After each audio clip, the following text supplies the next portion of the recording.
Hey kids, what's up? Chapter 4, Section 2. This is about population, a very quick video over population around the world, birth rates, mortality rates, fertility rates, population pyramids, push-pull factors, all types of things that deal with population, increasing or decreasing, either one. This is all of the above. So this little PowerPoint here and this little lecture video is about that. Hope you're having a good evening. This is for Tuesday, all right? It's 4:40 on Monday afternoon. Tuesday, when you walk into class, there'll be a quiz. So I hope you check Edmodo. Because if you didn't, you don't know about this. Make sure you check it every night. Edmodo is life. Shout out to fourth period. What's up?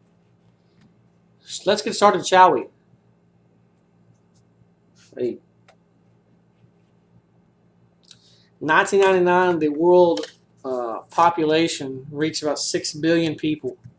All right, at that rate, this is obviously 14 years ago. At that rate, the world's growing by 230,000 people every day. That's a lot of new folks on Earth. It hit 1 billion around 1800s. The reasons for this, we've got better food. Sanitation is not as big an issue because of our developments in technology, medicine. All these things put together have allowed people to live longer. And that's why population is increasing, because you have people living longer, and with the added births, and the fact that there are more, the higher birth rates nowadays leads to our massive population boom less than 150 years later afterwards. What problems exist in cities and countries when population explodes, especially in your less developed areas? This picture on the left kind of sums it up for you. Overcrowding is a big issue, okay? With overcrowding and especially in these less industrialized places, you're still going to have sanitation issues. You're going to have, and because of that, you're going to have disease. You're going to have lack of medicine. So you're going to have a lot of people dying at young ages because of the overcrowding and the ability of these countries and cities to not house all these people. The infrastructure is not there. Okay, so those are big issues. This right here on the bottom right shows you the population growth from 1750 to the projection in 2050. And you can see the industrialized regions fairly steady. That's like the United States, Great Britain, England, all that area over there. Other parts of the world where you have infrastructure, you have money to go around, you have people working, you have medicines, hospitals, schools, things like that. Your less developed countries are places that are developing as we speak. You can see 1950 on, these birth rates are skyrocketing. And without infrastructure in place to take care of them, they're going to have these kind of issues. And they're going to be massive. And there's going to be a lot of death. That's just the way it goes, man. Infrastructure, the basic support system needed for a city or country to function. We have to have infrastructure. We have it here in Wichita Falls. Trash, the trash people, the water department. The cities, the city highways, and a highway department, and the city councils, and the mayor. All that's part of the infrastructure. It's very important. And that's why when we go and bomb somebody, when we go attack somebody, or most people when they go attack somebody, they're going to try to take out the infrastructure right off the bat. The water, the lights, sanitation, all that kind of stuff. They're going to take it out early because it's that important. Okay, so infrastructure. Make sure you understand what that is. Birth rate. Might want to remember this question. What is birth rate? Number of live births per thousand in a population. Number of live births per thousand. The highest is Niger at 54 per thousand. You have live births, 54 per thousand. The lowest, Latvia at 8 per thousand. The United States is about 14 per thousand. Okay? If we, Rider High School, had the birth rate of Niger, there would be approximately 100 babies born every year. That is a lot. That is a lot. That means their populations obviously should be growing. Okay, it is growing. Lots of babies. Fertility rate. Might want to remember this. Kind of important. The average number of children a woman of childbearing age would have in her lifetime. The average around the world is 3. Ethiopia is the highest at 6.9, almost 7. Australia is at 1.8, and us, the good old USA, at 2.1. So that's the average number of children a woman of childbearing age can have or would have in her lifetime. Fertility rate. Now remember that. Mortality rate. Again, Important. Remember it. It's the death rate. A number of deaths per thousand. Usually healthy societies have low mortality rates. Okay, and that should be, and the reason is you have medicine. Medicine takes care of people. Medicine allows folks to live longer. That's why your healthy societies or that have those kind of things in place have low mortality rates. If you don't have those kind of healthy societies, you have high mortality rates because you don't have the ability to take care of them.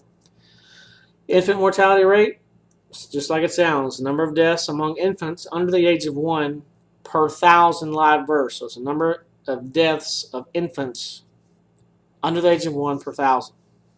In the 1800s, the infant mortality rate worldwide was 200 to 300 deaths per 1,000. That's quite a bit. Today, it's about 6.43 in the United States, so that's obviously way down. Sweden is pretty low at 2.76, and that has to do with medical things that allowed doctors to go in and help babies help babies when they're born, deal with diseases and things of that nature. Rate of natural increase, the population growth rate, okay? Subtract the mortality rate from the birth rate. That's how you get it. Okay, subtract the mortality rate from the birth rate. And that's how you get the rate of natural increase. How is your population growing naturally? Subtract the mortality rate, which is the number of deaths, from the birth rate, which is the number of births.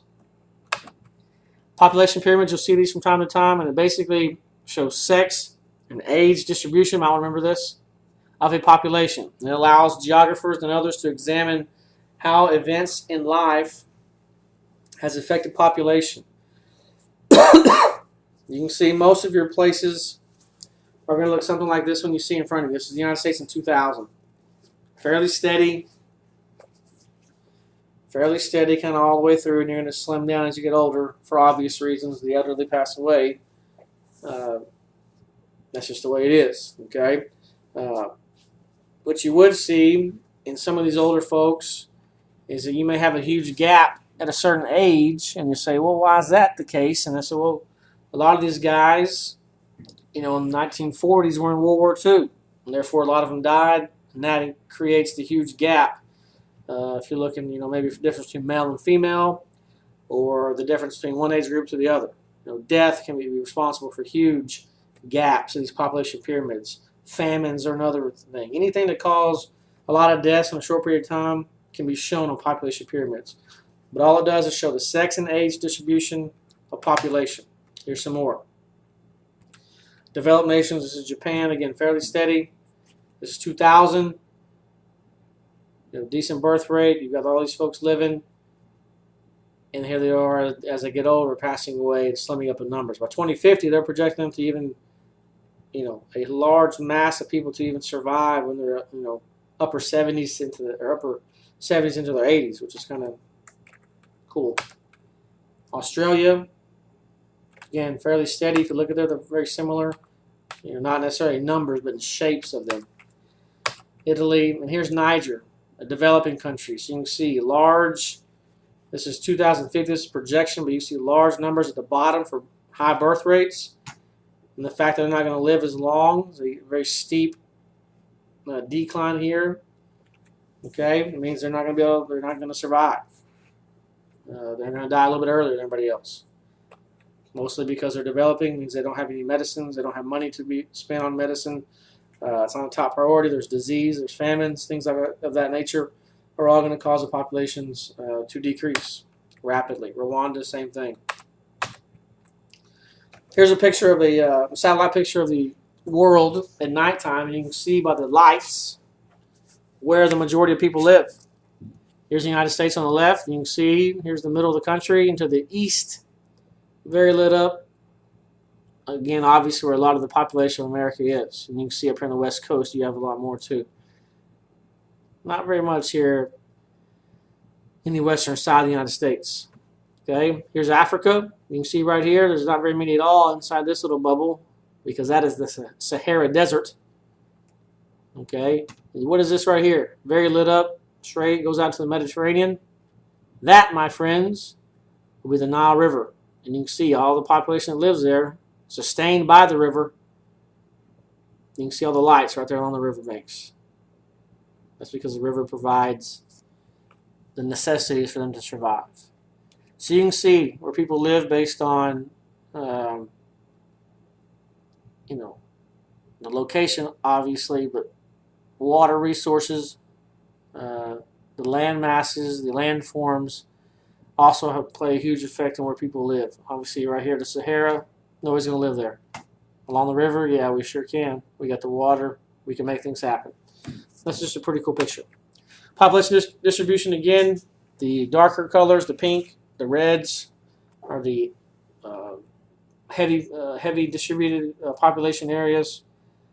You can see over here, China, the eastern side of China, there's Japan, India, very densely populated. Europe, for the most part, is pretty densely populated. East Coast, here's the megalopolis, Boston, New York, Washington, D.C., so on and so forth. Again, very white here in this area. Sahara, very white up here, basically almost unlivable. And in the western part of Australia, again, desert, unlivable. Here's the United States close up. You can see the big burst here, cities, Dallas, Fort Worth, Houston. Population facts, 90% of the population lives in the Northern Hemisphere. Climate, access to water, and altitude influence where people live. That should be obvious. Okay? That should be obvious. Almost 2/3 of the population live between 20 degrees north and 60 degrees north. Anything above that, you're getting to be unsustainable conditions. Okay? Too cold, can't grow any crops, no food. Obviously, you're not going to survive. The climate and vegetation are suitable for dense populations between the 20 degrees and the 60 degrees. Above and below makes it very difficult, especially above. More than 50% of the world's population lives in rural areas. Okay, I don't know about that so much anymore. A lot of folks are moving to the cities. You look at Texas alone, the western half of Texas, all these small towns are drying up. They're drying up. People are moving to the cities. You can look at classifications of high school football teams and see places slowly moving down the classifications because no one lives there anymore. Okay, that's because of economics, jobs. There's always a reason for it, whether it be food, water, economics, whatever. There's always a reason for people living in certain places. Why do people move? Push-pull factors. You might want to remember this. What is a push-pull factor? It is the reason for migration. Why do we migrate? Push factors. What causes people to leave their homeland? Could be drought, politics, persecution, religion, whatever. If it's dry, if it's dry, there's no water, you're gonna leave. There's nothing to eat and drink. You gotta be out of here. It's like Wichita Falls. We're all gonna move one day because there's no water. Pull factors. What pulls you in? Something that makes you leave because you want to go somewhere. Most of that time, it's economic opportunities. Okay. Maybe you go to Dallas Fort Worth to be a teacher because, certain school districts pay a lot more money than WFISD. That could be a reason. Or hospitals. Be a nurse. You want to go here and work at this hospital, get paid X amount? Or do you want to go to Cook's Children's Hospital in Dallas and get paid a whole lot more? Those are pull factors. Okay? Family's a reason. Climate, whatever. Those are all factors in moving. Push-pull factors, reasons for migration. Might want to remember that. Population density, average number of people who live in a measurable area. Okay, how dense is it? How many people live in a certain area? Carrying capacity is the number of organisms a piece of land can support. Okay, how many animals can live in a certain area? End of slideshow. That's population. Make sure you understand the 5 things. Make sure you understand the 5 things for the quiz.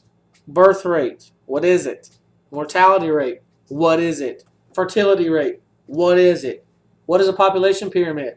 And the last, what are push-pull factors? Not examples. Just tell me what they are. What does it mean? Reasons for migration. Adios. We'll see you on the other side. See you tomorrow. You ready for that quiz? Go Rangers.